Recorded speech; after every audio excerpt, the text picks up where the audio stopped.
예, 오늘은요, 그 성경책도 많이 볼 거예요. 그래서 오늘 요한복음만 볼 거거든요. 예, 그래서 요한복음 펴놓으시고 보시면 되겠습니다. 요한복음에 먼저 18장으로 갈게요. 18장. 오늘은 제가 드리는 말씀은 거의 없을 거고 거의 읽을 거예요. 예, 요한복음 좋죠.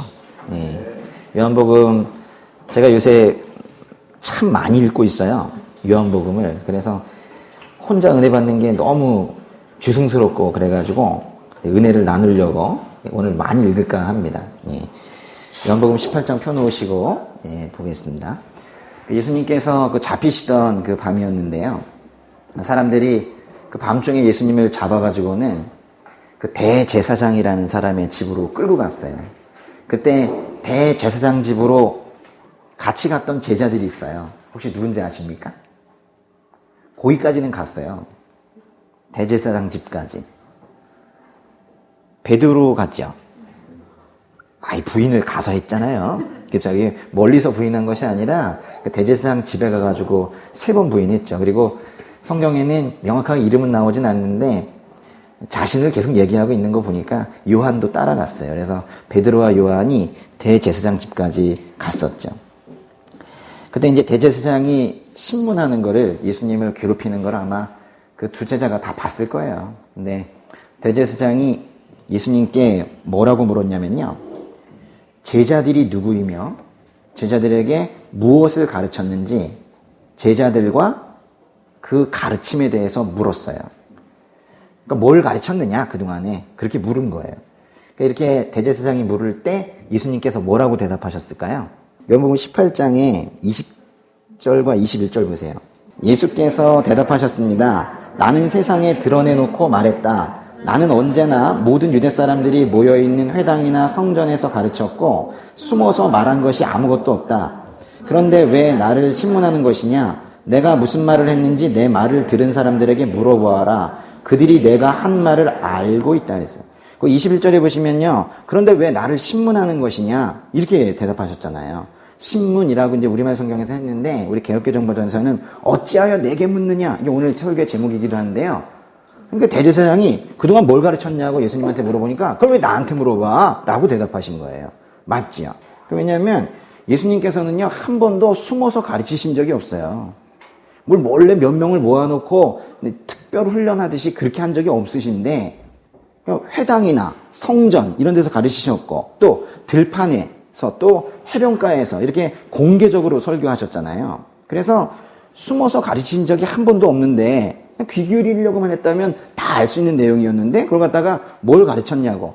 특별히 이게 지금 3년의 끝 무렵에 죽으시기 직전인데 3년 동안 가르치신 것을 지금 물어보니까 얼마나 지금 답답하신 거예요. 접근하기가 어려워서, 예수님의 말씀에 가까이 다가가기가 어려워서 예수님의 말씀을 듣지 못했다라고 말할 수 없단 말이에요. 만약에 어떤 사람이 예수님을 만나지 못했다면 그 사람이 예수님께 다가가지 못한 거지, 예수님께서 숨어 계셨던 게 아니에요. 예수님은 항상 오픈하고 계시잖아요. 만약에 어떤 사람이 예수님의 말씀을 듣지 못했다면 그거는 그 사람이 예수님의 말씀에 관심이 없는 거지 예수님의 말씀이 비공개 자료였기 때문이 아니란 말이에요. 예수님의 가르침은 예수님 당시에도 완전 공개되어 있었고 지금도 완전 공개되어 있죠. 아니, 이렇게까지 완전 공개된 자료가 어디 있습니까? 서점에 가면 그 가르침을 아주 요즘에는 편집도 잘 된 그런 책으로 살 수도 있고, 얼마 되지도 않아요. 옛날에 그 성경책에 비하면 요즘에 그 생명의 책을 인터넷에 접속을 해봐요. 무료로 다 볼 수 있는데. 그렇죠. 그러니까 이렇게 숨김없이 완전히 그렇게 공개되어 있어요. 그러니까 뭘 가르치고 있는가라는 그 당시의 그 대제사장의 그 질문은 정말로 어이없는 질문이에요. 3년간이나 예루살렘과 갈릴리 오가면서 그렇게 가르치셨는데 이제 와서 뭘 가르쳤는가 그렇게 묻는다면 당연히 예수님이 하신 말처럼, 그러면은 나한테 그 배운 사람들한테 한번 가서 내가 무슨 말 했는지 한번 물어보세요. 지금 이렇게 대답하신 거거든요. 내 말을 들은 사람들에게 물어보라. 왜 나에게 묻느냐? 이렇게 지금 대답하신 거예요. 요즘식으로 따진다면요, 그 유튜브 검색만 하면 내 설교 잔뜩 올라가 있는데 뭐 그런 의미예요. 그렇죠? 네. 언제나 접속만 하면 책만 열기만 하면 다 볼 수가 있는데 그걸 왜 뭘 가르쳤냐고 물어보느냐라는 거예요. 예수님의 대답은 잘못된 게 지금 하나도 없어요. 근데 이제 이렇게 물었단 말이에요. 예수님 또는 우리 작은 예수들에게 예수님의 가르침이 뭐냐? 이렇게 이제 묻는 거예요. 대제사장이 예수님께 물은 것처럼 세상이 우리에게 묻는 겁니다. 하나님의, 예수님의 가르침이 뭐냐? 그럼 이제 여러분 뭐라고 대답하시겠어요? 성경 읽어봐. 하시겠죠? 또는, 설교 들어봐. 요즘엔 영상이 넘쳐나. 들어봐. 이렇게 말씀하시면 된단 말이에요. 근데 그런 맥락인 거예요. 그럼 세상이 어떻게 반응합니까? 들어요, 안 들어요? 잘 안 듣죠? 근데 안 듣는 걸로 끝나는 게 아니라 놀라운 반응을 보여요.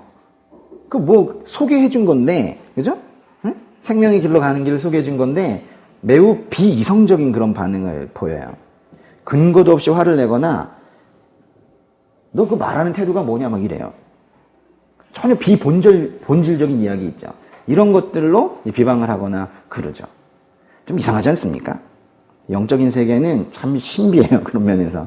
우리가 예상할 수 없는데 좀 생각해보면 너무 좀 당황스러운 얘기예요. 응? 뭘 가르침이 뭐냐? 성경 읽어봐. 설교 들어봐. 왜? 응? 그 태도가 뭐야? 응? 말하는 태도가 왜 그래? 이게 맥락이 맞습니까? 안 맞잖아요. 근데 우리에게도 그러지만 예수님 당시에도 그랬단 말이에요. 그 요한복음 18장에 그 22절 읽어보세요. 22절에 보시면은 예수께서 이렇게 말씀하시자 가까이 있던 경비병 중 하나가 예수의 얼굴을 치며 말했습니다. 내가 대제사장에게 이런 식으로 말해도 되느냐? 이게 무슨 맥락이에요, 이게? 말이 안 되는 맥락이잖아요, 그렇죠? 제가 이 경비병을 만날 기회가 없길 바라지만은 이게 지옥가 있을 테니까요. 정말 한번 만나게 되면 제가 꼭 하는데 때리고 싶은 사람이 이 사람인데, 예수님의 얼굴을 쳤대잖아요. 화가 안 나요? 그러면서 얼굴을 치면서 이런 식으로 말해도 되느냐. 매우 비본질적인 걸 가지고 그렇게 지금 예수님의 가르침을 비방을 하고 있는 거예요. 세상은요, 진리와 진리가, 두 진리가 싸워서 얻는 게 하나가 이기고 이러는 게 아니에요. 진리이신 예수님께 대항하는 세상의 모습이 뭐예요?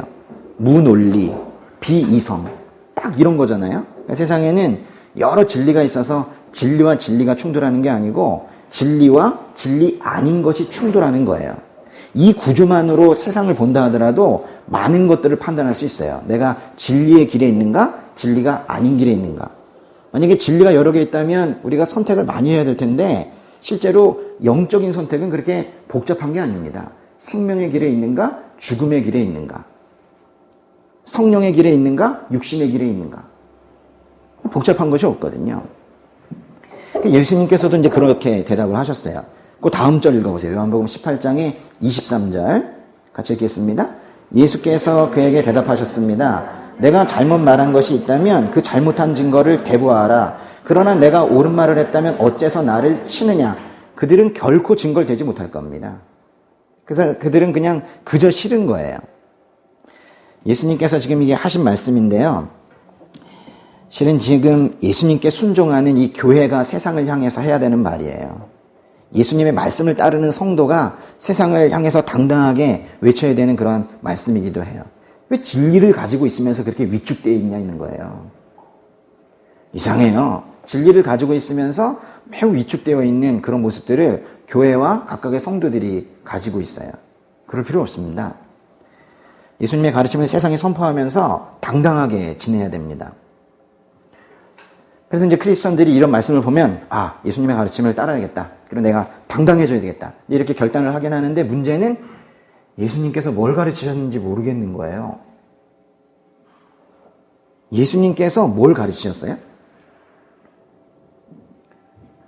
그러니까 이제 막상 또 이런 질문을 받게 되면은 한 10가지 정도 쭉 이렇게 나와주면 좋잖아요. 이거 가르치셨고, 이거 가르치셨고, 이렇게 나오면 좋은데, 우리가 상당히 그 포괄적인 어떤 개념들, 그런 신앙의 큰 구조들은 잘 알고 있는데, 예수님께서 막상 뭘 가르치셨는지 한 10개만 얘기해봐라.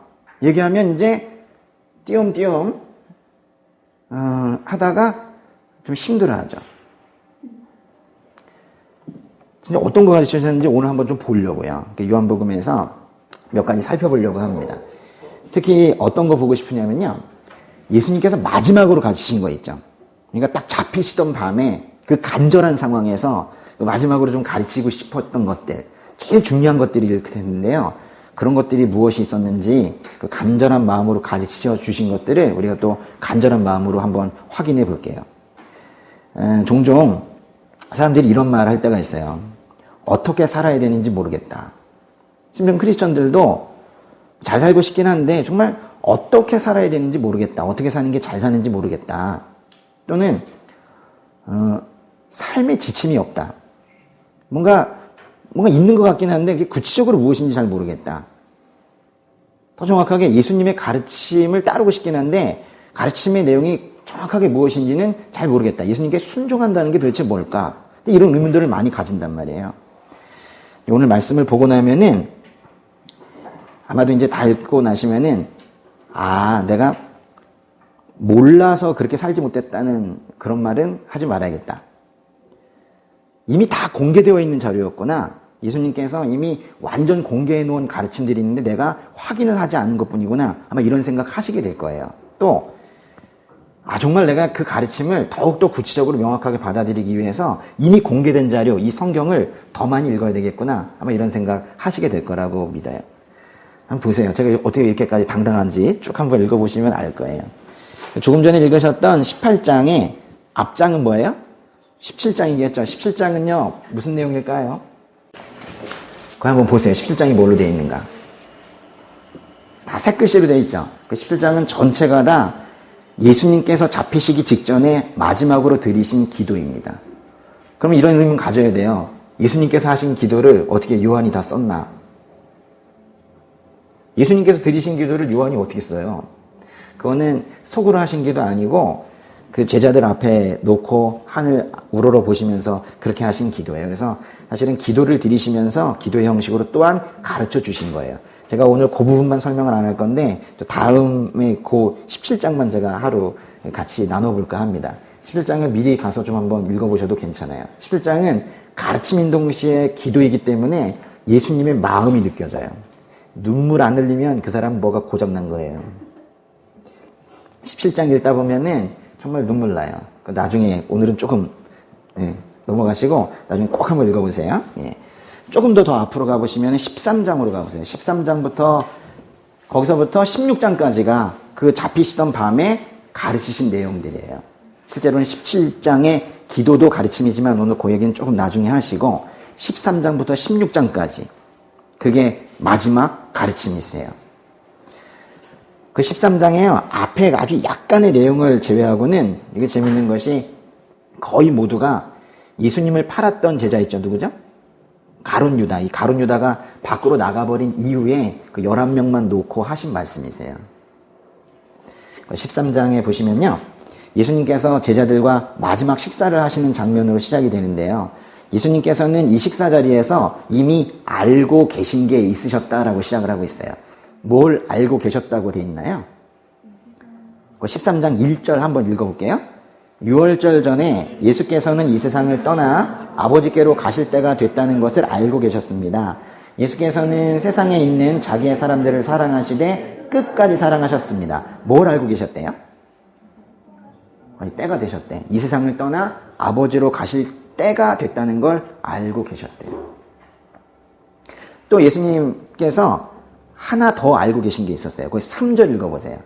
예수께서는 아버지께서 모든 것을 자기 손에 주셨으며 자신이 하나님께로부터 왔다가 하나님께로 돌아갈 것을 아시고는 아버지께서 모든 것을 자기 손에 주셨대요. 모든 것에는 분명히 구원이 포함되는데요. 이제 때가 되었고 이제 예수님께 달려있어요. 예수님께서 마지막 죽음의 순종을 하느냐 안 하느냐가 달려있는 거예요. 얼마나 무거운 얘기예요. 모든 것이 자기 손에 주어졌다. 모든 것이라는 건 하나 두 가지 정도가 아니라 인류 전체에 대한 그런 이야기일 거예요. 그렇죠? 엄청난 책임감을 얘기하고 있고요. 예수님께서 지금 모든 구원에 관한 것을 지금 다 감당하셔야 될 때가 됐다는 거예요. 하나님 아버지로부터 왔다가 하나님께로 돌아갈 것도 또 아셨습니다. 예수님은요, 여기서 이제 우리가 예수님을 정의할 수 있는 거예요. 예수님은 어디서 오셨어요? 하나님으로부터 오셨다가 하나님께로 돌아가신 그런 분입니다. 그리고 계속해서 말씀하시는 것이 그 13장에요. 33절로 가볼게요. 33절에 보시면은 자녀들아 이제 잠시 동안은 내가 너희와 함께 있을 것이다. 그러나 너희가 나를 찾을 것이다. 내가 전에 유대 사람들에게 말한 대로 너희에게도 말하는데 내가 가는 곳에 너희는 올 수 없다. 그 끝에 보시면 내가 가는 곳 그랬어요. 뭔가 가신대요. 지금 우리는 그 이후의 상황을 다 알고 있지만 당시 제자들은 매우 당황스러웠을 거예요. 3년 동안 함께 동고동락 하시다가 가신대요. 자꾸 어딘가 가신대요. 불안하잖아요. 그래서 이제 베드로가 물었습니다. 36절 보세요. 시몬 베드로가 예수께 물었습니다. 주여 어디로 가십니까? 예수께서 대답하셨습니다. 내가 가는 곳으로 내가 지금은 올 수 없지만 나중에는 오게 될 것이다. 그리고 이후에 예수님께서 좀 더 구체적으로 어디로 가시는지까지 또 말씀해 주세요. 14장으로 넘어가는데요. 14장의 2절과 3절 읽겠습니다. 내 아버지의 집에는 있을 곳이 많다. 그렇지 않았다면 너희에게 미리 말해뒀을 것이다. 나는 너희가 있을 곳을 마련하러 간다. 내가 가서 너희가 있을 곳을 마련하면 다시 와서 너희를 내게로 데려갈 것이다. 그러면 너희도 내가 있는 곳에 함께 있게 될 것이다. 계속 가신다고 그러는데 여기 이제 어디로 가시는지가 나와요. 아버지의 집으로 가신대요. 아버지의 집이 뭡니까? 천국을 말하는 거죠. 천국의 존재에 대해서 이것보다 더 확실하게 설명한 성경 구절은 없어요. 예수님께서 가신다고 하셨고 가셨어요. 어딘가 계시죠. 그곳이 천국이거든요. 그러니까 천국이 있는가 없는가에 대한 논증을 할 필요가 없어요. 예수님께서 어딘가 가셨어요. 그 가신 곳이 천국이에요. 그곳을 묘사하라고 하면 힘들지만 그것을 묘사하라고 하는 건 성경에서도 이렇게 묘사하고 있지 않기 때문에 힘들지만 여기는 더욱더 명확한 말씀이에요. 예수님께서 오셨다가 다시 가셨어요. 그곳이 천국인 거예요. 저는 하늘소망 생각할 때 가장 먼저 떠오르는 구절이 바로 이 2절과 3절이에요. 14장 2절 3절. 전 늘 이게 제일 먼저 떠올라요. 천국 하면 이게 떠올라요. 예수님께서 가신다고 하는 아버지의 집. 근데 거기 보시면은 그 아버지의 집을 혼자 독차지하지 않으시겠대요. 나는 너희가 있을 곳을 마련하러 간다 그랬죠. 요한복음에요. 16장으로 한번 가볼게요. 16장에 28절도 읽어보세요. 비슷한 말씀인데요. 내가 아버지께로부터 이 세상에 왔다가 이제 다시 이 세상을 떠나 아버지께로 돌아간다. 여러분 이렇게 반복이 되는 말씀들이 있는데 이렇게 성경을 읽다가 한 두어 번 정도 이렇게 보게 되면 벌써 우리가 배우는 거예요. 아, 예수님은 하나님 아버지께로부터 오셨다가 하나님 아버지께로 돌아가시는 분이시구나. 그리고 그곳이 천국이구나. 이런 말씀을 보면서 이제 우리가 배우는 게 있는 거예요. 아, 예수님께서 다시 가실 수 있는 어떤 곳이 있구나. 우리가 생각하는 공간 개념은 아주 낮은 수준의 개념이지만 예수님께서 계시는 그곳이 분명히 있구나. 이걸 우리가 알 수가 있는 거예요. 그래서 이런 말씀을 기반으로 우리 머리와 이 마음 속에 천국이 정의되는 거예요. 무슨 꿈을 꿔가지고 보석 반짝반짝하는 그런 걸 가지고 천국이 정의되는 게 아니라 우리가 사랑하는 그 예수님께서 가신 어떤 곳이 확실히 있구나라는 그 사실로 우리 마음속에 천국이 정의되는 거라고요. 전 그래서 14장 2절 3절을 또 이 16장의 28절을 저는 매우 귀하게 여깁니다. 천국은 예수님께서 계시는 곳이고 예수님이 그를 믿는 자를 받아주시는 곳이라는 천국의 정의가 이런 말씀들에서 나오는 거예요. 천국의 정의를 오늘 한번 해봅시다. 천국의 정의가 뭐라고요? 예수님께서 계시는 곳이고 예수님이 그를 믿는 자를 받아주시는 곳. 이게 우리가 머릿속에 넣고 있어야 돼. 또 마음으로 믿어야 될 천국의 정의인 거예요. 예수님과 함께 있는 곳이 천국이구나 라는 걸 말씀을 통해서 배우잖아요. 이런 걸 예수님의 가르침이라고 하는 거예요. 벌써 이렇게 몇 구절 보지 않았지만은 예수님의 가르침을 하나 배웠죠. 오늘 배우는 첫 번째 가르침은 천국은 있다예요. 예수님의 이 말씀을 보면서 천국이 있다라는 우리 인생의 매우 큰 가치관, 이게 형성이 되는 거거든요. 벌써 하나 배웠잖아요. 다시 13장으로 가보겠습니다. 13장으로 가시면요.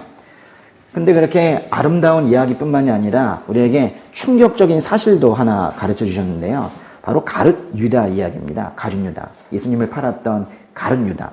근데 사실은 가룟 유다만 예수님을 판 것이 아니라 지난 2000년간 역사에 수많은 가룟 유다들이 있었고 지금도 있습니다.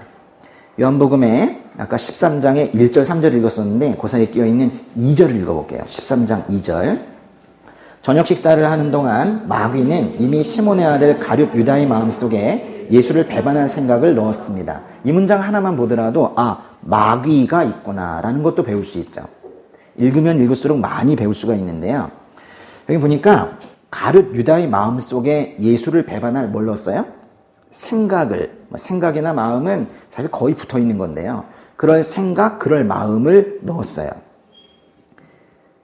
마귀가 직접 들어가진 않았고 마음만 넣었어요. 생각만 넣었어요. 마귀가 처음에는 이렇게 유다를 보면서 유다의 마음속에 예수님을 배반할 생각을 넣었습니다. 그러니까 마귀가 그런 생각을 넣었다라는 것을 또 유다가 그런 배반의 마음을 품었다라는 것을 예수님께서는 다 알고 계셨어요. 그런데도 불구하고 그 말씀으로 시작된 그 13장에 그 뒤쪽으로는 아주 아름다운 드라마가 있어요. 예수님께서 제자들의 발을 씻겨주시는 장면인데요.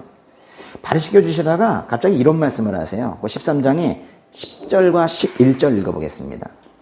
예수께서 베드로에게 말씀하셨습니다. 이미 목욕한 사람은 온몸이 깨끗하기 때문에 발밖에는 씻을 필요가 없다. 너희는 깨끗하지만 너희 모두가 다 깨끗한 것은 아니다. 예수께서는 누가 자신을 배반할지 알고 계셨기 때문에 너희 모두가 다 깨끗한 것은 아니다라고 말씀하신 것입니다. 너희 모두가 다 깨끗한 것은 아니다. 얼마나 무겁고 두려운 말씀이에요. 예수님의 제자라고 지금 3년을 쫓아다닌 사람 중에도 예수님으로부터 심지어는 12제자가 다 권능을 받아서 다 귀신을 내쫓았거든요. 가룟 유다도 귀신을 내쫓았습니다. 근데 그런 사람 중에도 깨끗하지 않은 사람이 있다는 거예요. 예수님께서 주신 권능으로 귀신을 내쫓아도 깨끗하지 않은 사람이 있다는 거예요. 저는 그래서 이런 말씀을 보면 두려운 게 있어요. 사역을 잘해도 유명한 전도자가 되어도 깨끗한 사람이 아닐 수 있다는 거예요. 이런 말씀을 보면서 가슴에 찔림도 있어야 되지만 또 우리가 그걸 또 배우는 거예요. 이런 거를 예수님의 가르침이라고 하는 거예요. 그럼 경계하게 되겠죠. 18절 읽어보겠습니다. 13장 18절.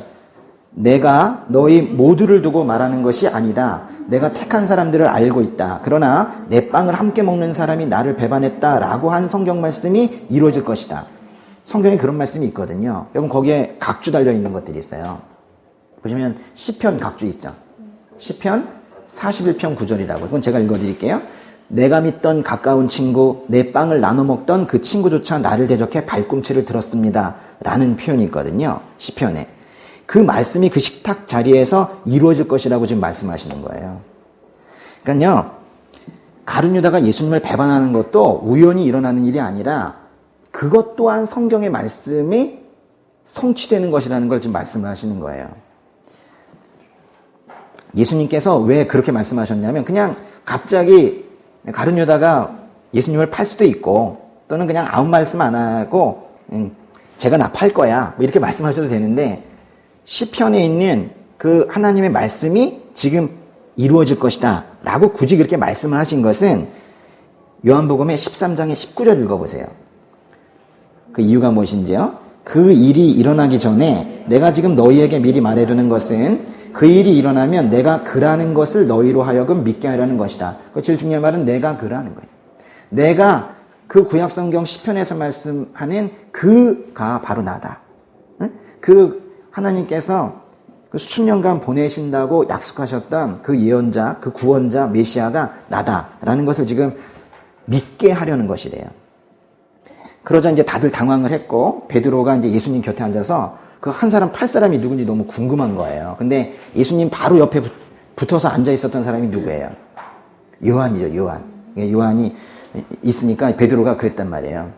그 성경 번역마다 다른데 어디는 머리짓을 했다고 그러고 어디는 손짓을 했다고 그러는데 손짓하며 머리짓 하면서 베드로가 요한에게 얘기했어요. 바로 옆에 붙어 있으니까 누군지 물어봐. 누구래? 이러면서 이제 물어보라고 그랬어요. 그랬더니 요한이 물어봤어요? 안 물어봤어요? 물어봤죠. 어떻게 물어봤어요? 거기 한번 보세요. 요한이 예수님 품에 기대어 물어봤습니다. 어떻게 물어봤어요? 주여 그가 누구입니까? 이렇게 물어본 거예요. 옆에 이렇게 기대고 있다가요. 예수님 옆에 기대고 있다가 베드로가 저쪽에서 물어봐. 그러니까 예수님 품 안으로 더 기대가지고 위를 이렇게 보면서 누구예요? 이렇게 물어본 거죠. 요한복음 13장의 26절 읽어보세요. 26절에 그랬더니 행동으로 말씀하시는데요. 성경의 말씀 그대로 하십니다. 13장 26절 예수께서 대답하셨습니다. 내가 이 빵 한 조각을 적셔서 주는 사람이 바로 그 사람이다. 그리고 예수께서 빵 한 조각을 적셔서 시몬의 아들 가룟 유다에게 주셨습니다.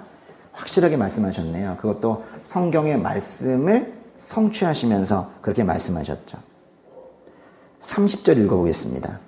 유다는 빵 조각을 받은 후 밖으로 나가 버렸습니다. 그때는 밤이었습니다. 그래서 이 다음부터는 11 제자만 남아있는데 그들에게 정말 많은 가르침을 주세요. 이렇게 이제 예수님께서는요, 명목상 제자라고 불린 사람 중에도 예수님을 배반하는 자가 있다는 사실을 또 가르쳐 주시는 거예요. 그 말씀 자체가 우리에게 이제 긴장되는 가르침인 겁니다. 아, 제자라고 불리다가도 예수님을 배반할 수 있구나. 어떻게 되면? 아까 뭐가 들어갔어요? 마귀가 생각 주면, 미혹당하면 영적으로 피폐해지면 그렇게 될 수 있구나. 이런 걸 보면서 가룟 유다 나쁘네. 이럴 것이 아니라 깨어 있어야겠구나. 이런 걸 또 배우는 거예요. 우리가 이렇게 늘 배우는 거예요. 근데 성경만큼 좋은 교재가 어디 있어요? 인생의 교재. 그러니까 여기서 이렇게 배우는 거예요. 그러니까 성경을 자꾸 읽으라고 하시는, 제가 말씀을 드리는 거는 배우시라는 거예요. 왜 배워야 돼요? 모르니까요. 정말 모르잖아요. 그러니까 배우는 거예요. 특이한 건요, 요한복음의 13장의 27절 보세요. 27절 읽겠습니다.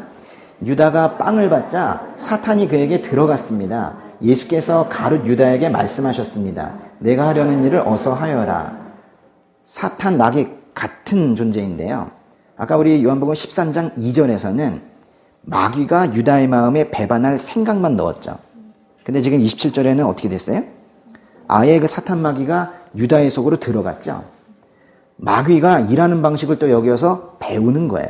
마귀는 밖에서 생각을 넣는 방식으로도 일하고 사람 속에 들어가서 그 온 몸과 마음을 회방하면서 통제하는 방식으로 그렇게 일하기도 한다는 걸 이렇게 확인하게 되는 거예요. 이렇게 성경을 읽으면서 배우는 거예요. 성경 말씀을 통해서 영적인 세상에 대한 눈이 점점 떠지는 거예요. 마귀가 어떻게 일하는지도 배우게 되는 거예요. 벌써 2가지 배웠죠? 천국은 있다. 또 이제 깨어 있으라 하는 거예요. 깨어 있으라는 것인데 배반할 자들이 있다. 다른 말로 하면 이런 것 통해서 올바른 믿음을 가져야겠구나 라는 것도 배우는 거죠. 13장에 34절, 35절 읽어볼게요. 요한복음 13장에 34, 35. 내가 너희에게 새 계명을 준다. 서로 사랑하라. 내가 너희를 사랑한 것 같이 너희도 서로 사랑하라. 너희가 서로 사랑하면 이로써 모든 사람들이 너희가 내 제자임을 알게 될 것이다.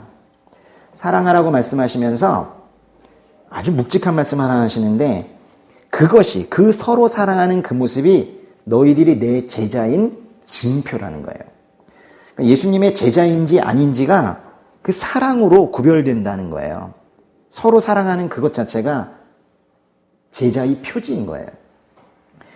여기서 이제 예수님께서 새 계명이라고 말씀하신 것은 이미 이제 구약에서 서로 사랑하라는 말씀은 이미 있습니다. 근데 그 서로 사랑하라는 말씀을 출발점으로 해서 예수님께서 더 크게 지금 승화시키고 계시는 거예요.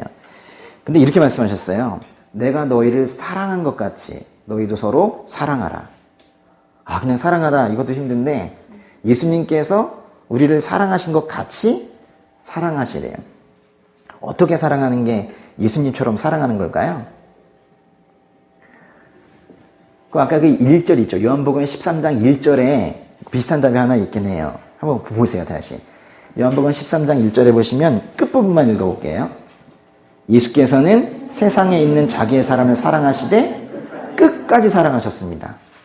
아, 우리가 못하는 건데. 아, 힘든 일이네요. 끝까지 사랑하시네요. 이게 예수님께서 사랑하시는 방법이에요. 그 고린도전서 13장에 보면 그 사랑 이야기들 나오잖아요. 거기 사랑에 대한 정의를 하면서 제일 못하는 걸 제일 앞에 넣어놨어요. 오래 참고. 우리는 안 참는데 오래 참고 그랬어요. 그 고린도전서에서 보시면요, 또 이런 말도 나와요. 모든 것을 견디고 모든 것을 참아내며. 우리는 안 견디는데. 근데 거기에 그런 말씀 있는 거 혹시 아세요? 13장에 거기 고린도전서 13장 8절에 보시면 거기 이런 말이 있어요. 사랑은 결코 없어지지 않습니다. 이런 말이 있어요. 그러니까 사랑은 끝까지 하는 것이 사랑인데 그게 예수님의 사랑만이 아니라 원래 사랑의 속성 자체가 없어지지 않는 거라는 거예요. 그러니까 없어지는 걸 하고 있다면 그 사랑이 아니었던 거죠. 뭐. 그렇죠? 단순한 호감 정도였을 수도 있는 거죠. 그러니까 유익을 구하며 하는 사랑 말고 마음 내키는 대로 뭐 좋아했다 말았다 하는 그런 변덕스러운 감정 말고 끝까지 사랑하라는 거예요. 그것이 우리 이 땅에서 그것이 우리가 경험이 될지 안 될지 몰라도 어쨌거나 예수님께서 명령을 하셨으면은 그렇게 가르쳐 주셨으면은 그 표대를 향하여 우리가 가야 하는 거예요. 한번 우리 해보자고요. 이걸 끝까지 사랑하는 거 있잖아요. 끝까지 사랑하는 걸 한번 해봐야겠다. 이런 거를 마음을 먹는 거, 이게 여기서 배운 거예요. 끝까지 사랑하기. 예수님의 가르침인 거예요. 정말 한 번만이라도 이 땅에서 그런 사랑을 해보고 우리가 천국을 가면 좋을 것 같아요. 사실 저의 기도 제목입니다. 제가 늘 간증할 때마다 하는 기도 제목인데 사랑 한번 제대로 해보고 싶다. 이렇게 돌이켜보면은 여기 맞는 게 없어요. 제가 합당한 거를 한 번도 해본 적이 없는 것 같아요. 제가 제일 답답한 거는 저희 핏줄이라고 하는 그 아이들을, 제 자식들을 한 번도 제가 제대로 사랑해 본 적이 없다는 생각이 들어서 제가 그때마다 이 교회를 계속 이렇게 여기서 섬겨야 되나 하는 생각이 들기도 해요. 지 자식도 사랑하지 못하면서 무슨 성도님들을 사랑한다고 그 앞에 나와가지고 뭐 그러고 있나. 뭐 아내가 있지만 아내 이야기 하다 보면 뭐 더 할 말이 없고요. 한 번도 제대로 사랑해 본 적이 없으면서 무슨 성도님들을 섬긴다고 그러나. 저희 기도 제목이에요. 사랑 한번 해봤으면 좋겠다. 그러고 이따가 마태복음을 보니까 원수를 사랑하라고 그러시니 뭐 그건 좀 나중에 하려고요. 그건. 자식부터 먼저 한번 사랑해보고 그게 좀 되면은 조금 더 한번 넓혀가 보려고 하는데 제가 안수받은 지 얼마 안 돼가지고 아직 안 되는 걸 거예요. 그죠? 네, 조금 더 지나면은 되겠죠. 뭐. 네. 예수님께서는 이렇게 서로 사랑하라고 이렇게 말씀하시고 또 뭐도 가르쳐 주셨냐면 서로 사랑하라 이거 다음에 예수님을 사랑하라 이렇게 또 마지막에 간절하게 가르쳐 주셨는데요. 14장의 21절 보세요. 누구든지 내 계명을 가지고 지키는 사람은 나를 사랑하는 사람이다. 나를 사랑하는 사람은 내 아버지의 사랑을 받을 것이고 나 또한 그 사람을 사랑하고 그 사람에게 나를 나타낼 것이다. 예수님을 사랑하는 사람을 정의하려고 하는 게 아니라 사랑하라고 좀 말씀하시는 거예요. 계명을 지킨다라는 것은 이거는 율법 준수 이런 거랑 좀 다른 개념이에요. 계명을 지킨다라는 여기 맥락은 예수님을 따르며 그 가르침에 순종하는 걸 말해요. 오늘 지금 가르침 이야기를 하고 있잖아요. 그걸 하려고 따르는 거. 그걸 말하는 거예요. 그러면 이제 무엇을 가르치셨는지를 알아야 될 거 아니에요. 근데 그거는 완전 공개되어 있다니까요. 뭐만 펴면, 성경만 펴면 돼 있다니까요. 근데 거기에 있는 가르침을 알아야 가르침에 순종을 하죠. 그래야 거기에 있는 계명을 지키죠. 그래서 예수님을 따르려면 공부를 해야 돼요. 근데 이게 이제 충격적인 거예요. 예수님을 따르려면 공부를 해야 돼요. 배우지 않고는 순종을 할 수 없어요. 이게 어떻게 안 됩니까? 안 돼요. 그저 순종하겠다는 마음들은 다 있으신 거 알아요. 그래가지고 예수님한테 가서 이러겠죠. 저 순종하겠습니다. 그럼 예수님께서 그러겠죠. 어떻게? 그러게요. 그러니까 목소리는 커요. 순종하겠다라는 이 마음의 목소리는 큰데 막상 순종을 어떻게 해야 되는지는 모르죠. 내용이 없는데요. 그러니까 무엇을 어떻게 순종해야 되는지, 구체적으로 무슨 가르침을 따라서 살아야 되는지 이게 어려운 거예요. 근데 오늘 벌써 몇 개 배웠잖아요. 그렇죠? 그냥 끝까지 사랑하라. 이걸 하려고 애쓰며 살아야 되는 거예요. 그래야 예수님을 사랑하는 거라는 거죠. 요한복음 14장에요. 거기 23절과 24절도 읽어볼게요. 예수께서 그에게 대답하셨습니다. 누구든지 나를 사랑하는 사람은 내 말을 지킬 것이다. 그러면 내 아버지께서 그 사람을 사랑하실 것이요 아버지와 내가 그 사람에게로 가서 그와 함께 살 것이다. 나를 사랑하지 않는 사람은 내 말을 지키지 아니한다. 너희가 듣고 있는 이 말은 내 말이 아니라 나를 보내신 아버지의 말씀이다. 예수님을 사랑하는 사람은 예수님의 말씀을 지킬 것이고, 그러면 하나님 아버지께서도 그 사람을 사랑하실 것인데, 그러면 정말 중요한 말씀이에요. 그 보시면요, 23절의 끝부분에 하나님 아버지와 예수님께서 그 사람에게로 가서 그와 함께 살 것이래요. 이걸 개역개정에서는 거처라는 표현을 썼는데, 우리가 그에게 가서 거처를 그와 함께 하리라 그랬는데요. 그게 뭔 뜻이에요?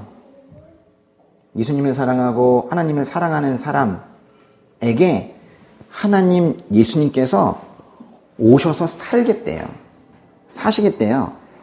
우리가 뭐라고 이런 비천한 존재에게 오셔가지고 우리 안으로 들어오셔서, 우리 육신 안으로 들어오시고 우리의 삶 속에 깊이 개입하셔서 들어오셔서 아예 사시겠대요.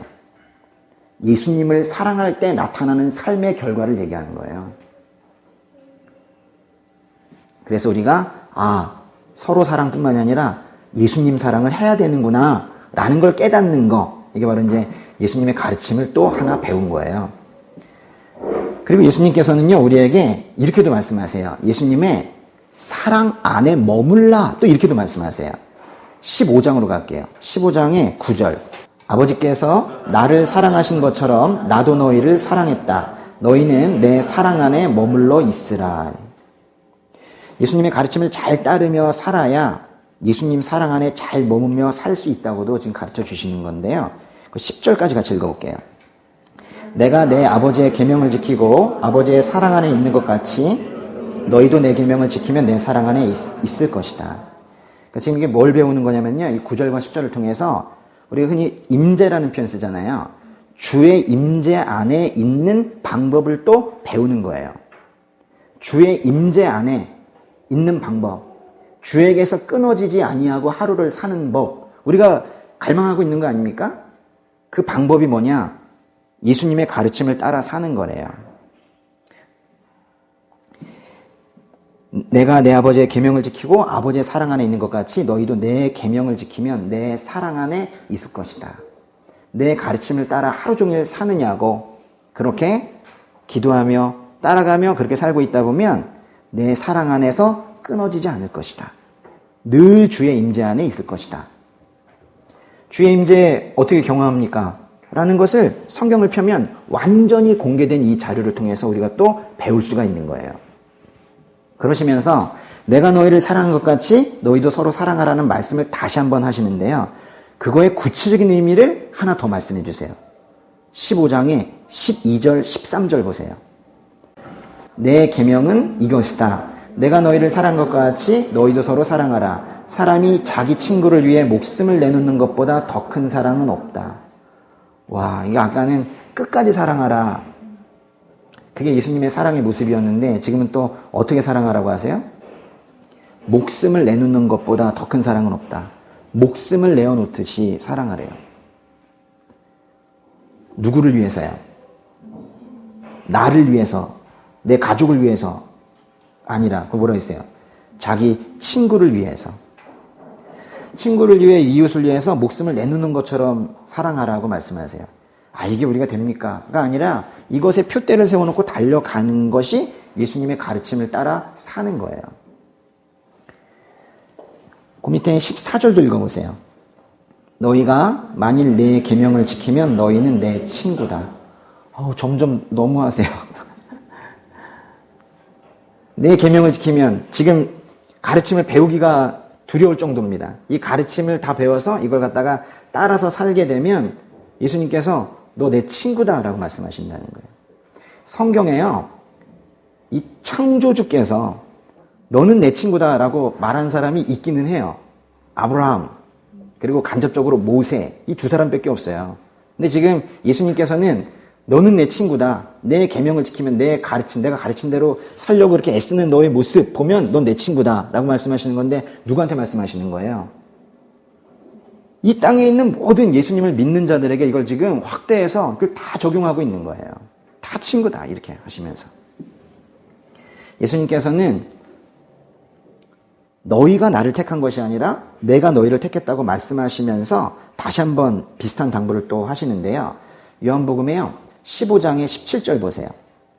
15장 17절에 내가 너희에게 명하는 것은 이것이다. 너희는 서로 사랑하라. 계속 말씀하세요. 서로 사랑하라, 서로 사랑하라.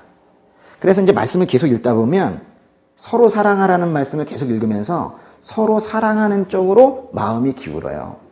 서로 사랑하는 쪽으로 삶이 조금씩 변해가죠.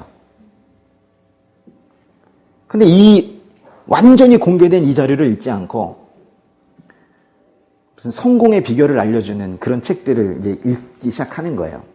돈 벌게 해준다는 책들을 보면 거기 뭐라 그래요? 그 사람을 이겨라 그러잖아요. 이겨라 그러잖아요.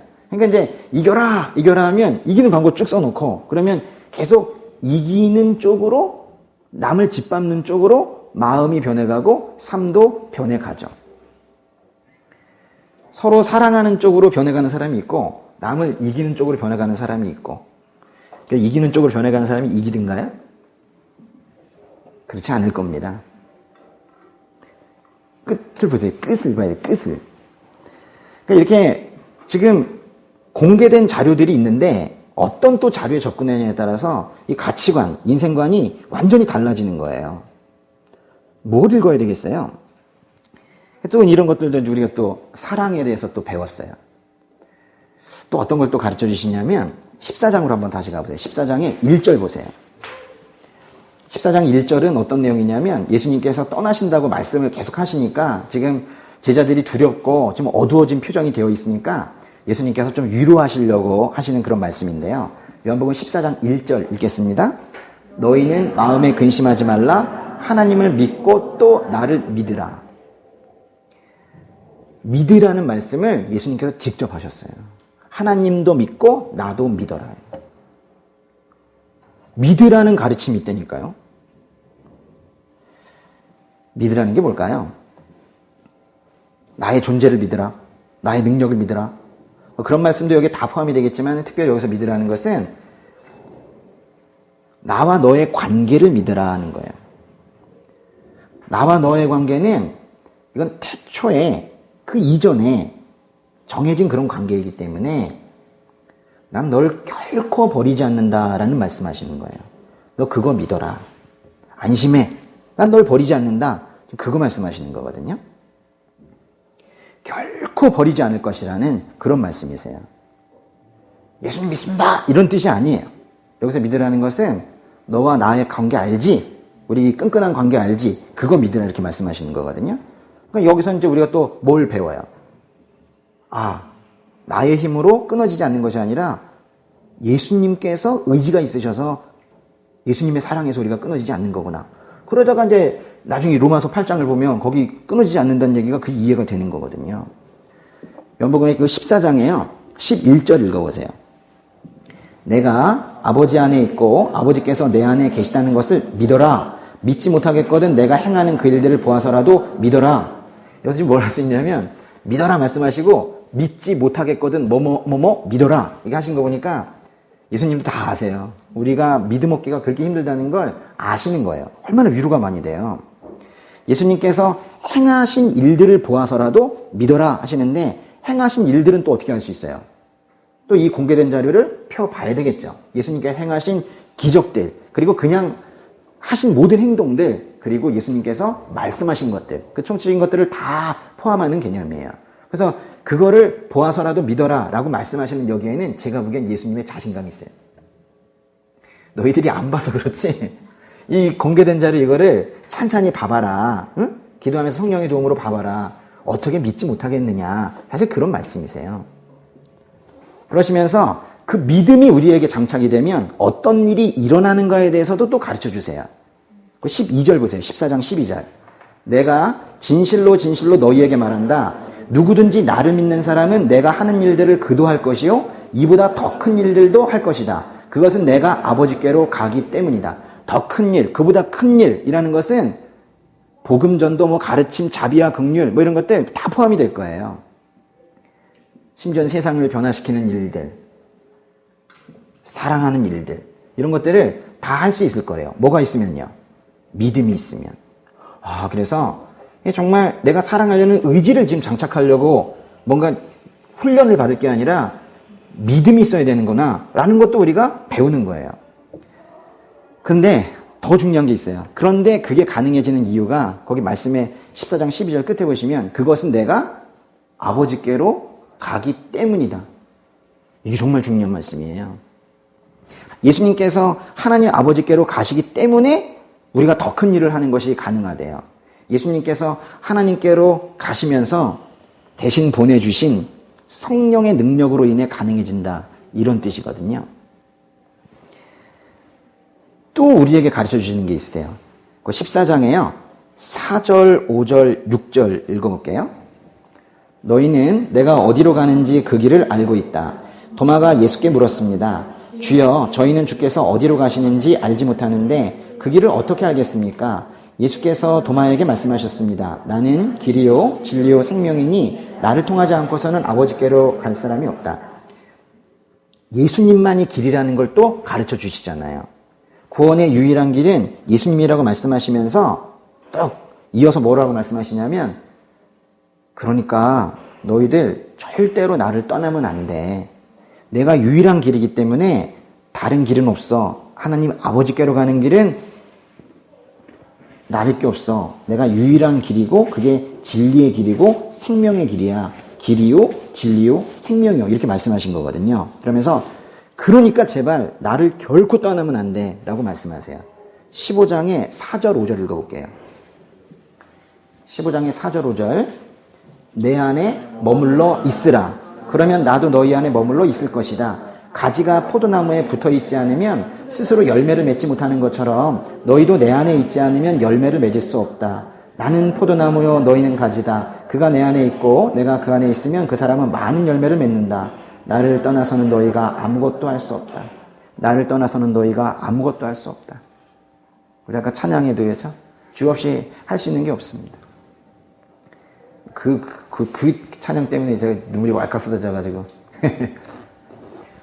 예수님 안에 머물라는 명령은 기도하시고, 이제 말씀 보시고, 순종하시는 삶을 살고, 또 기뻐하시면서 이렇게 살면서 매일같이 그 예수님과 또 매 순간마다 예수님과 그 인격적인 관계를 그렇게 잘 이루어 가시라는 거예요. 그러면 예수님도 우리 안에 머물러 있으실 것이라고 약속을 하셨는데, 사실은 이제 이게 조건적으로 얘기하신 게 아니에요.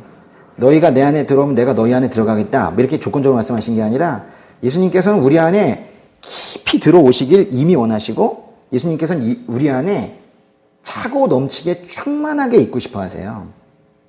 그러니까 우리가 마음만 조금 열면 예수님께서는 바로 들어오시거든요.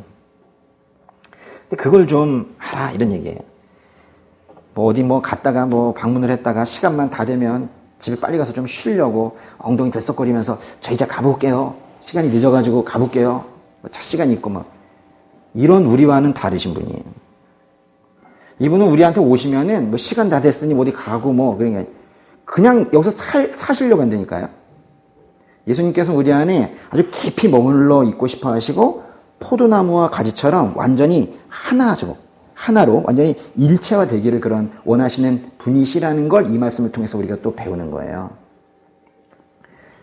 이건 매일 주의 임재 안에 사는 것뿐만이 아니라 이제 궁극적으로는 결국 이제 영원한 주의 임재를 경험하며 사는 천국에서의 삶도 여기서 이제 우리가 생각해 볼 수가 있는 거예요. 또 어떤 걸 또 우리가 가르쳐 주시냐면요. 14장에 13절, 14절 보세요. 13절, 14절은 또 기도하라고 또 저에게 가르쳐 주시는데요. 구하라고, 간구하라고 또 가르쳐 주세요. 13절, 14절 읽겠습니다. 너희가 무엇이든지 내 이름으로 구하면 내가 다 이루어 주겠다. 이는 아들을 통해 아버지께서 영광을 받으시게 하려는 것이다. 너희는 내 이름으로 무엇인지 구하라. 그러면 내가 다 이루어 주겠다. 이름이라는 건요, 그 사람 전체를 말하는 거예요. 그러니까 예수님의 이름으로 기도한다는 것은 예수님의 권위, 능력, 성품, 뜻, 계획, 이런 것들 모두 총망라해서 그거에 근거해서 기도한다라는 거거든요. 이건 예수님의 또 권위로 하나님께 나아간다라는 뜻이기도 해요. 그러니까 이 말씀에 이제 순종을 해서 우리가 예수님의 이름으로 기도드렸습니다. 이렇게 이제 기도를 마치고는 있지만은 이게 꼭 음성으로서 예수님의 이름으로 기도합니다라는 걸 꼭 붙이라는 뜻은 아니에요. 그러나 우리가 워낙에 약한 존재이고 잘 모르니까 그걸 우리가 뒤쪽에 붙이기는 하지만은 실은 예수님의 이름으로 기도합니다라는 그 음성 자체가 중요한 것이 아니라 정말로 예수님의 이름으로 기도하는 게 중요한 거예요. 예수님의 이름으로 기도한다는 게 뭘까요? 예수님 이름 빌어서 기도하는 거거든요. 예수님에게 맞게 기도해야 돼요. 예수님의 성품에 맞지 않는 기도 안 돼요. 예수님의 성품과 뜻에 맞는 기도를 드리라는 거거든요. 근데 우리는 예수님의 성품과 뜻에 맞지 않는 나의 성품과 뜻에만 맞는 그런 기도를 예수님 이름 빌어서 기도를 드리고 있잖아요. 지금 이 말씀은 예수님의 성품과 뜻에 맞는 기도를 드리라는 가르침이에요. 우리는 이미 예수님 안에 머물러 있으라는 가르침을 이렇게 들었는데요. 또 예수님의 가르침을 잘 따르라는 가르침도 오늘 배웠습니다. 근데 이런 사람들에게 예수님께서 말씀하세요. 요한복음의 15장 7절 보세요. 만일 너희가 내 안에 있고 내 말이 너희 안에 있으면 너희가 원하는 것이 무엇이든지 구하라. 그러면 그대로 이루어질 것이다. 아멘. 그죠? 구하라고 하시잖아요. 그러니까 구하는 게 선택이 아니라 구하라고 하세요. 16장으로 가겠습니다. 16장에 23절과 24절 보겠어요. 16장에 23, 24. 그날에는 너희가 내게 어떤 것도 묻지 않을 것이다. 내가 진실로 진실로 너희에게 말한다. 너희가 무엇이든 아버지께 구하면 아버지께서 내 이름으로 주실 것이다. 지금까지는 너희가 내 이름으로 아무것도 구하지 않았다. 그러나 구하라. 그러면 받을 것이니 너희 기쁨이 충만해질 것이다. 구하세요. 구하라고 지금 말씀하시잖아요. 예수님의 이름으로 구하시라고. 예수님께서 지상에 계실 때에는, 이 땅에 계실 때에는 예수님의 이름으로 구하지 않았었어요. 근데 예수님께서 부활하신 이후에 예수님을 믿는 자들이 예수님의 이름으로 구하기 시작했거든요. 예수님으로 이름으로 구했는데 응답이 되는 거예요. 기쁜 거예요. 그래서 그 기쁨에 넘쳐나는 삶을 사는 거예요. 그게 24절 끝에 그러면 받을 것이니 너희 기쁨이 충만해질 것이다. 이렇게 말씀하신 거거든요. 그래서 구하라. 이런 또 가르침도 배웠고. 또 성령을 보내주신다라는, 또 성령께서 우리를 도와주신다라는 그런 또 가르침도 주시거든요. 요한복음의 14장에 16절, 17절 보세요. 내가 아버지께 구할 것이니 아버지께서 너희에게 다른 보혜사를 보내셔서 너희와 영원히 함께 있도록 하실 것이다. 그분은 진리의 영이시다. 세상은 그분을 볼 수도 없고 알 수도 없기 때문에 그분을 받아들일 수가 없다. 그러나 너희는 그분을 안다. 그분이 너희와 함께 계시고 또 너희 안에 계실 것이기 때문이다. 제자들을 모든 진리로 인도하실 진리의 영이신 그 성령은 보혜사, 보혜사라는 말은 도우시는 분이란 뜻인데요.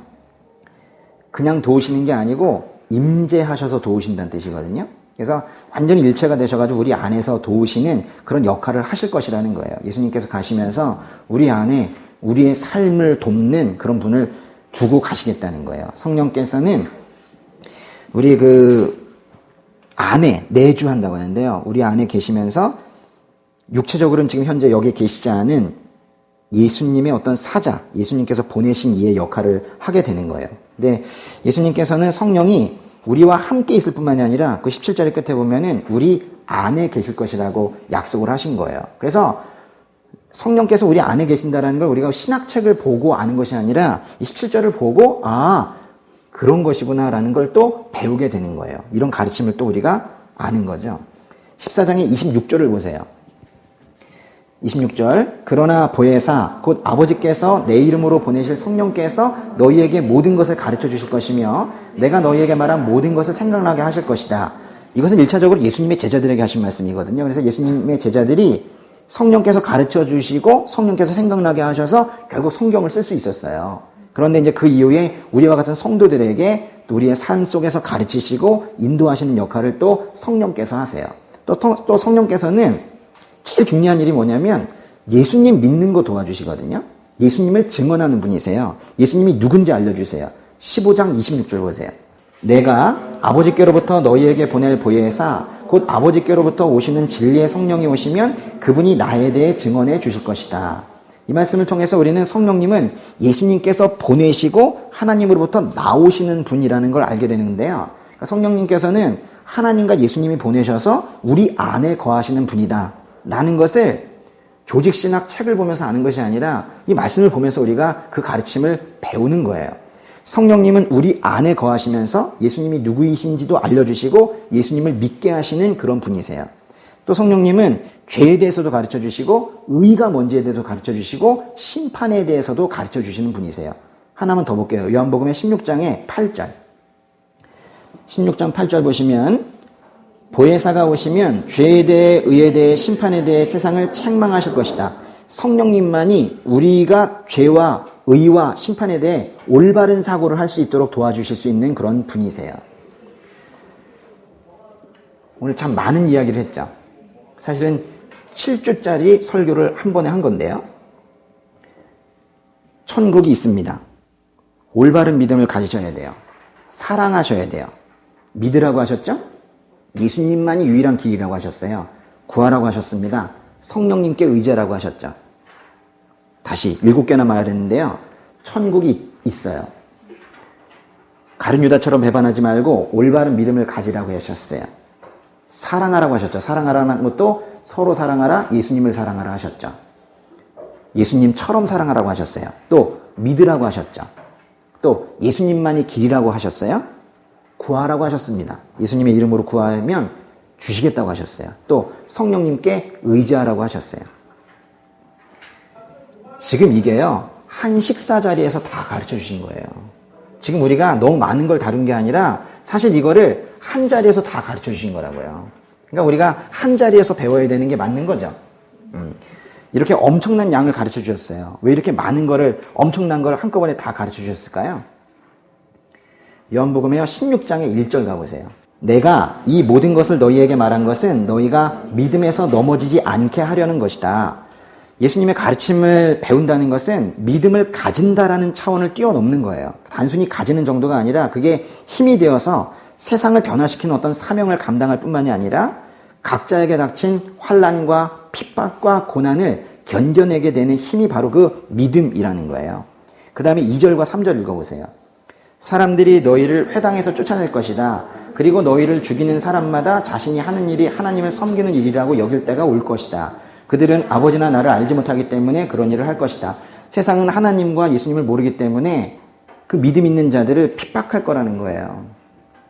때가 악합니다. 시절이 악해요. 이런 예언은 참 슬프지만은 어쩔 수 없는 게 앞으로 믿음으로 인한 고난이 다가올 거예요.